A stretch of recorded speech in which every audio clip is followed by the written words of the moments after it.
God of Israel, as is proven by Deuteronomy chapter 28. Now, some of y'all have a couple of other issues, and since we posted some of the recent postings, some of y'all have asked some other questions about, Ethiopian prophecy in the last days, where it speaks about, Ethiopia joining with these nations, Gog and Magog, so forth and so on. We're going to address that, as well as how we should understand, our ancient Egyptian links. There are links right there of ancient Egypt, of course, but you got to recognize this about Moses, that Moses, after his 40th, you could say, birthday, you understand, and after he murdered or killed the Egyptian who was seeking to harm one of his Hebrew brethren, you understand, he fled into the wilderness.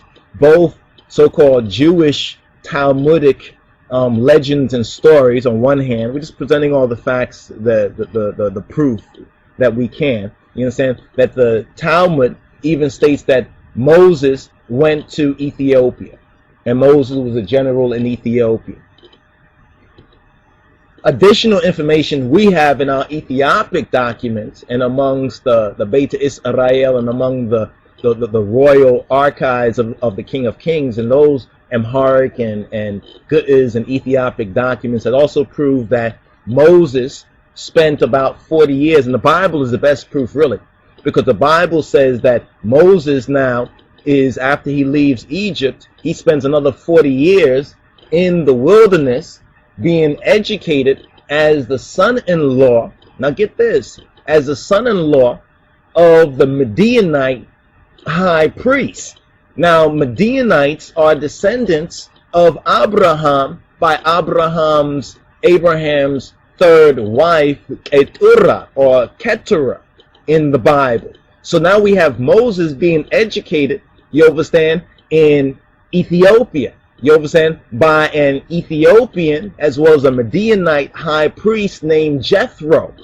Now it's very interesting because we know that the roots actually of ancient Egypt come out of Ethiopia.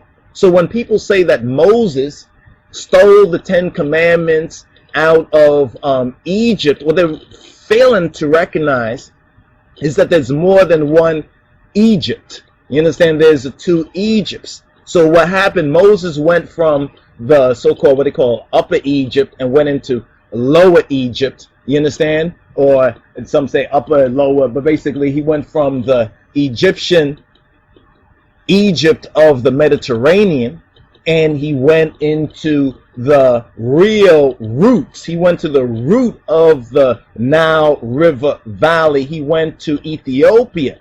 And when Moses went to Ethiopia, and during his education under the Midianite high priest, under Jethro in the Bible, this is where he discovered the truth and recognized that his people were in a religious, psychological bondage and mind control, you understand, in this Egypt, which is much similar to the mind control that many black folks are in this spiritual Egypt today. You understand? See, since the election of Barack Hussein Obama, black folks are in that same sort of spiritual Egypt, and it's based on the same sort of principles if you can receive it. So there's a lie that you've been told where it says that Moses stole what he received by divine revelation from the same Egypt which he fled out of. No, because he spent another 40 years. Notice this, he was 40 years old when that incident happened.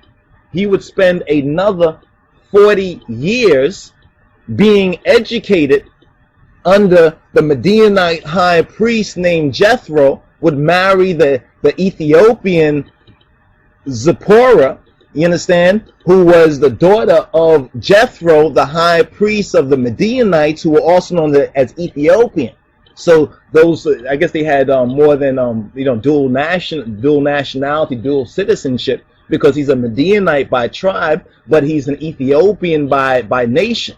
You know what I'm saying? So he went to where the new, the Ta-Neta. He went to the root of the Ta-Neta, and then he recognized even more correctly, according to the Ethiopic logic of Imero, what his people were under. And this is why his magic, you understand, or his knowledge, his metaphysical knowledge was higher than the Amen priesthood at the courts of the Ha-Sultan or the Berhane, Pharaoh's courts, or the house of the king, the Sultan, the Ha-Sultan or the Berhane, the great house.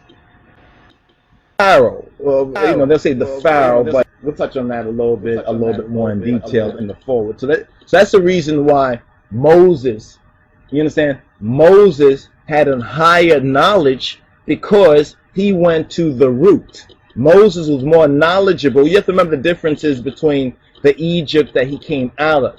He came out of the second Egypt, you know what I'm saying, and he went to the root, to the new, to the Taneta, and therefore he learned what they didn't tell the people, you understand, in the other Egypt. I know it may sound a little bit confusing to people, but you have to go and do some research on this, basically, to understand that. It's totally ridiculous to think, or to make the assumption, mistake, and pretending and assuming that the 40 years that Moses spent being educated by the high priest of the Midianites, by the Ethiopian Jethro, is not the reason why Moses knew what he knew. That means he went into Ethiopia, you understand, as the Talmud states, as Ethiopic documents states, as other researchers and scholars have found the evidence that Moses must have spent time in Ethiopia, because he did spend time in Ethiopia in the root. Because even the Egyptians of the Egypt that Moses came out of, they said that the gods dwelt in the new, in the far beyond, and they pointed in the direction of Ethiopia, where the headwaters of the Nile came from. And this is where Moses would spend another 40 years. You understand? It's almost like being a so-called, you're born into a Christian, say, family, right? Say here in America. So you're born into white supremacy Christianity, even though the root of it comes out of the East and comes out of Africa, but you're used to Christianity in the Eurocentric form, in that form, and for all the different denominations and everything. And then you happen to go to where Christianity really came from. You understand? And then you start to learn about, say, Ethiopian Christianity and the roots of Ethiopia in the Bible. And you begin to recognize, well, how did this other Christianity I believed to be the true Christianity, how did this come about? And then you start to study and see exactly in the historical stages and ages what happened, and how the truth was watered down, how the truth was twisted and distorted, so forth and so on. Now, you come back from the East, because now you have found out the truth of it. You know what I'm saying? So the truth that you know would be higher. The knowledge that you would know of Christina, or the true Christianity, the truth of Iyyesus Kristos, Yehoshua, would be higher than the watered down, whitewashed Jesus. You understand? And this is what Moses also experienced. This is what Moses, the wisdom that Moses had, was he was learned in the wisdom of the Egypts. You understand? And therefore, he was able now to receive, you understand, the truth of the King of Kings and his Christ for his dispensation and for that age. And this is God of Israel, as is proven by Deuteronomy chapter 28. Now, some of y'all have a couple of other issues, and